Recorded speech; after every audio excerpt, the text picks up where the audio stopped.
दुर्वासा का शाप एक ऐसा महत्वपूर्ण मोड़ है जो मेनका के जीवन की पंक्तियों को मोड़ देता है।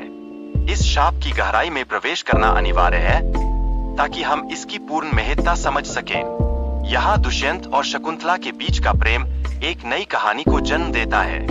यह प्रेम विवाह का एक आदर्श उदाहरण है जो हमें बताता है कि प्रेम के परिणाम कैसे जीवन को बदल सकते हैं। इस बीच शिव का क्रोध दुर्वासा पर हमें यह सिखाता है कि ईश्वर के प्रति सम्मान का क्या महत्व है। यह घटना हमें चेतावनी देती है कि अनादर के परिणाम कितने गंभीर हो सकते हैं।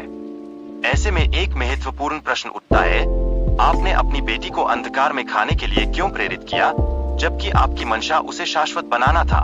यह सवाल हमें सोचने पर मजबूर करता है। किसी भी माता पिता के लिए अपने बच्चों के प्रति प्रेम और जिम्मेदारी हमेशा अडिग रहती है, चाहे हालात कैसे भी हों।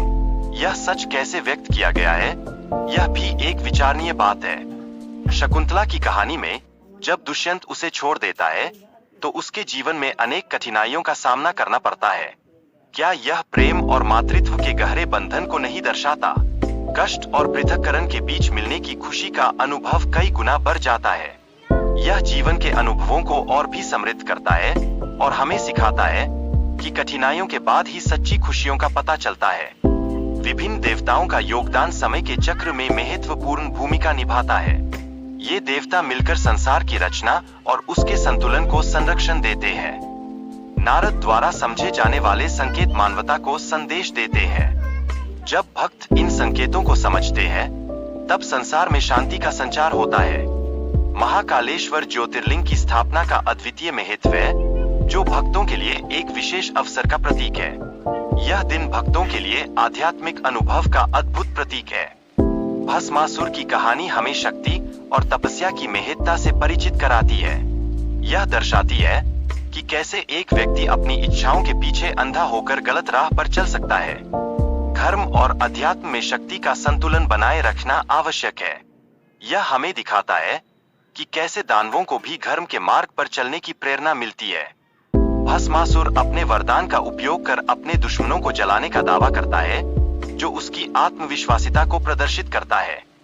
भस्मासुर का दावा है कि उसे अपने असुर भाइयों को शक्तिशाली बनाना चाहिए और असुर साम्राज्य की स्थापना करनी चाहिए। यह उसकी महत्वाकांक्षा को दर्शाता है। भस्मासुर की योजनाएं और उसके अपने दुश्मनों के प्रति नफरत उसके चरित्र को उजागर करती है जो उसे एक खतरनाक नेता बनाती है। भस्मासुर की क्रूरता और उसके कारण धरती पर उत्पात मच रहा है। उसकी शक्ति भगवान शिव के आशीर्वाद से बढ़ती जा रही है। यह स्पष्ट है कि भस्मासुर की नाश की योजना भगवान शिव द्वारा बनाई गई है। इसे किसी सुंदर महिला के माध्यम से पूरा किया जाएगा जो एक दिलचस्प मोड़ है। इस स्थिति में नारद मुनि की भूमिका भी अत्यंत महत्वपूर्ण है। वे भगवान शिव से भस्मासुर के विनाश की योजना के बारे में जानने की कोशिश कर रहे हैं।